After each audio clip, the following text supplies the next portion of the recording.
Adam Taxin talking with Chris Bodine, that's a pseudonym, a 67-year-old ex-Brit who came over to this country and became naturalized in 2005, also involved with Jews for the Preservation of Firearms Ownership, as I am.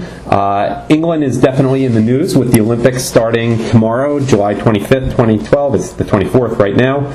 I just would like to talk to Chris a little bit about his experiences, and Chris, thank you for joining me. Hi Adam, thanks for inviting me. Well, first of all, tell me about what motivated you to move and what your experiences were in terms of gun rights in your last few years in England. Well, in 1997 I lost a very significant 24 handgun collection, which I built up over quite a period of time, but that was a privilege. It was revoked. And in 2000 I came over to marry my current wife. That's how it started.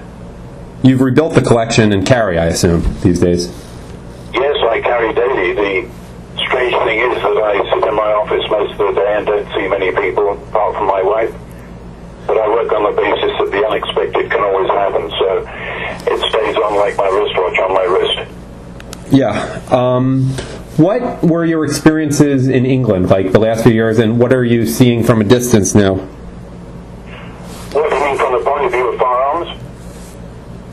Yeah, in terms of firearms, and also the way, crime has soared over in England in the last decade or two.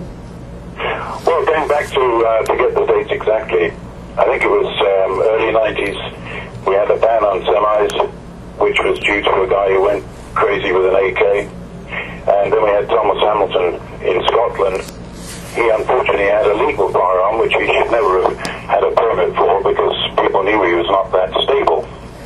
I used to shoot at a fairly local gun club and was very active. I shot competition and I used to shoot at Bisley. And it was very enjoyable, but the Thomas Hamilton event was what really put the lid on everything.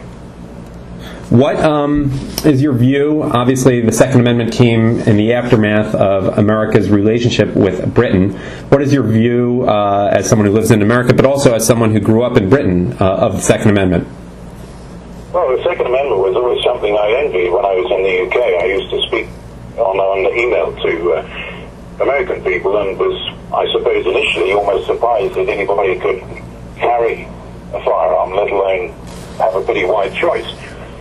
But to me, the Second Amendment is a reinforcement and confirmation of what I regard as an innate human right. No one should be deprived of that right in theory, although we know that provably unstable people are perhaps better kept away from guns. That's another issue in itself. But over here, arguments, of course, despite the SCOTUS Heller result, still centre around the, in quotes, safety issue, suggesting that anyone armed is dangerous to society. Blood in the streets deal. What do you... So it's truly dangerous are the threat we law-abiding folks seek to be able to defend against. So it's pretty obvious why you carry. You mentioned it before. Anything else that I missed there? No, I carry not only because I can, but because I cherish my own life and the life of those close to me, and I do not choose to be a victim. That probably is the simplest way to put it. Can't argue with that.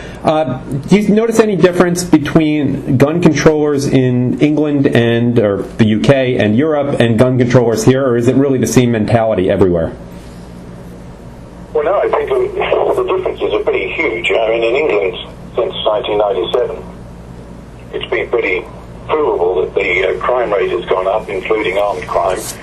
And I believe in Australia, too, the same thing has been seen. In Europe, it's very variable. Somewhere like Finland, I believe, has fairly open gun laws up to a point. But apart from the USA, I think all the other countries really regard the ownership as a privilege.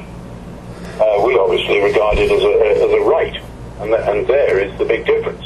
Finally, not quite a year ago, there were riots throughout London, and the picture that stuck in everyone's mind was, it was riots by, let's not kid ourselves, mostly minorities, blacks in England. The image that stuck with people's mind was a British man who was unarmed, being forced to take off his clothing and his shoes, and by a black guy who was basically laughing at the whole situation. What was your reaction to that and to the riots in general?